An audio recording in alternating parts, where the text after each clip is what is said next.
coming in space according to the European Commission. To harness this, the bloc's executive has proposed the new Space Act. Boosting EU's competitiveness in the space sector is the aim. EU Decoded takes you behind the current space race this week. The main focus of the law is launchers and satellites, which are increasingly important for activities as diverse as communications, navigation, meteorology, and renewable energy. In 2023, the global space economy was valued at 572 billion euros, according to the European Space Agency. It's expected to grow by around 9% each year until 2035, when it will reach 1.6 trillion euros. But Europe lags far behind the US and has spent just 12 billion euros in public funding on the space industry, compared with 65 billion euros in the US. The same applies to private investment, 980 million euros in the EU compared with 3.6 billion euros in the US. The idea is to create a single market for space with special support for small and medium-sized companies.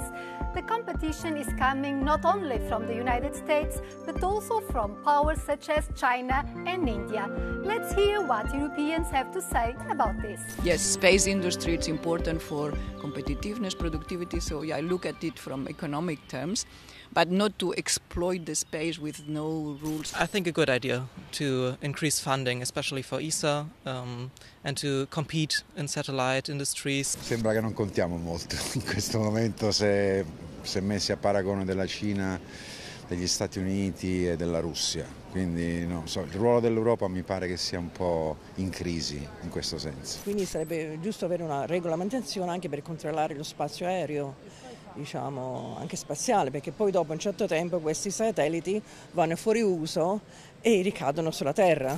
Euronews reporter Grégoire Laurie is an expert on space policy. This new law will create a set of common rules across the EU for the space economy. One of the key pillars is safety to avoid collisions. Why more is needed in this domain?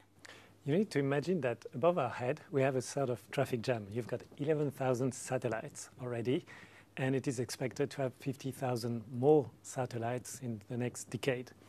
And adding to that, you have 128 million space debris. So you're increasing the risk of collision. So the Commission is proposing to minimize the generation of space debris and to do some sharing position data in order to avoid collision. Another main pillar is resilience, in the sense that the EU assets on space are under threat, namely from hostile powers such as Russia. What is at stake in that front?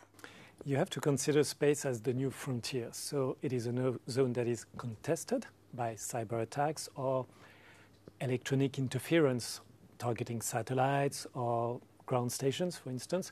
And what is at stake is that you could lose the satellite or some services provided by the satellite. The Commission is proposing to apply the same rule as cybersecurity and also to do a risk assessment throughout the life cycle of a space mission. Space technology has enabled a lot of developments in other areas, for example, wireless communication, solar panels.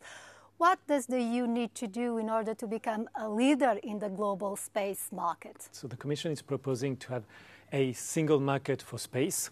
It is also proposing to reinforce research and innovation, for sure. And of course, it is willing to enhance international cooperation and to work with public and private stakeholders throughout the economic spectrum. This law does not cover military uses, but the EU has already created a defense strategy for space. The year after Russia's full-scale invasion of Ukraine, the European Commission presented a space strategy for security and defense. The communication warned of the need to protect space systems, their supporting ground infrastructures and the data connections between them, including through joint space exercises.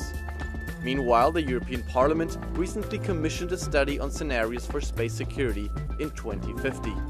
It warns of possible development of more weapons targeting satellites and space-based defense systems. Our guest is Andrius Kubilius, European Commissioner for Defence and Space. Welcome to Euronews. Some studies say that within a generation, one might be already mining on the moon or manufacturing in space to keep the Earth's atmosphere clear.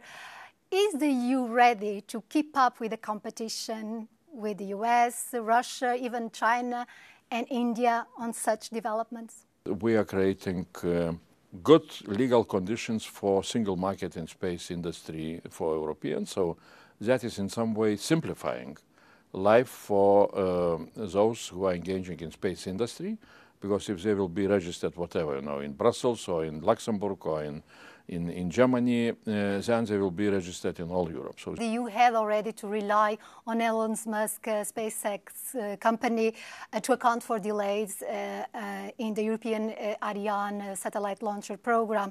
Can we find a solution to prevent relying so much on other international companies? We have several very good systems like Galileo or Copernicus.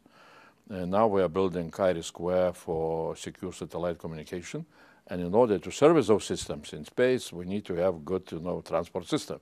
And that is what Ariane 6 is doing. But when we are looking into what is coming, we understand that it can be not enough. We need to build new capacities, both with the launchers, with the rockets, and also maybe with the new launching pads. So how much of the future European competitiveness fund within the scope of the 2028-2034 EU budget should be devoted to space, and how would you like that money to be used? Now the whole allocation is around of 17 billion euros. So we know that just in order to keep continuation of exploitation of existing systems, we need to have more. So we need, first of all, to have good surveillance system. We need to be able to follow what is happening in space. We need to develop also what we call micro-launching systems, where our startups and small and medium-sized business are coming with very good ideas, ambitious ideas, and I hope that we shall be able really to do what is needed to be done.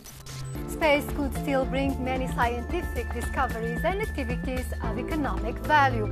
Will it play host to international cooperation or become an arena of geopolitical competition?